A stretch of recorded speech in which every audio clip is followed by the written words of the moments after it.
بسم اللہ الرحمن الرحیم۔ السلام علیکم فرینڈز، دی عرب انفو چینل میں آپ سب کو خوش آمدید کہتی ہوں۔ امید کرتی ہوں آپ سب بالکل ٹھیک ہوں گے۔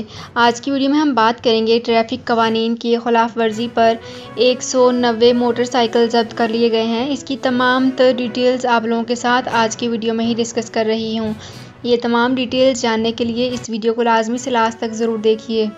تو فرینڈز کرتے ہیں اپنی آج کی ویڈیو کو سٹارٹ۔ سب سے پہلے میں آپ کو بتاتی چلوں کہ سعودی عرب میں محکمہ ٹریفک نے سعودی متعدد خلاف ورزیوں پر 190 موٹر سائیکل ضبط کیے ہیں۔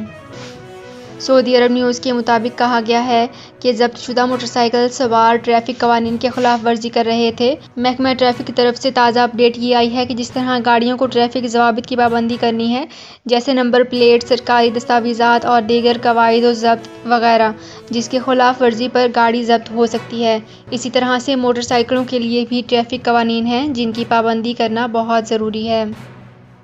تو فرینڈز یہ تھی میری آج کی ویڈیو۔ امید کرتی ہوں آپ کو یہ ویڈیو پسند آئی ہوگی۔ اگر آپ کو یہ ویڈیو پسند آئی ہے تو ہمارے چینل کو ضرور سبسکرائب کر سعودی عرب لیجئے، میں ویڈیو مکین کو غیر لائک اینڈ شیئر ملکیوں کر کے لیے لیجئے۔ بہت تو بڑی فرینڈز ملتے ہیں خوشخبری ایک آ نئی گئی ویڈیو ہے۔ میں اب ایک کوئی بالکل بھی نئی شخص اپڈیٹ جو کے اپنے ساتھ ملک اپنا سے آنا بہت چاہتا خیال ہے اور رکھیے اس گا۔ کا اقامہ اللہ ایکسپائر ہو حافظ۔ یا اقامہ ویلڈ ہو، شرکہ بند ہو، مسسہ بند ہو یا کفیل چھٹی نہ لگا رہا ہو یا کوئی بھی مسئلہ ہو تو آپ ہمارے ساتھ رابطہ کریں۔ ہم انشاءاللہ آپ کو 3 دن کے اندر اندر ایمبیسی کے ذریعے آپ کا خروج لگا کر آپ کو آپ کے ملک واپس بھیج دیں گے۔ کوئی بھی انڈین، پاکستانی، نیپالین، بنگلہ دیشی، سری لنکن یا کسی بھی ملک کا ہو، وہ آسانی سے بغیر کسی پریشانی کے اپنے ملک واپس جا سکتا ہے۔ جی ہاں، سکرین پر آپ کے سامنے جو نمبر شو ہو رہا ہے اس پر آپ کانٹیکٹ کریں۔ انشاءاللہ 3 دن کے اندر اندر آپ کو آپ کے ملک واپس بھیج دیا جائے گا۔ مطلوب کیس والے رابطہ نہ کریں۔ شکریہ۔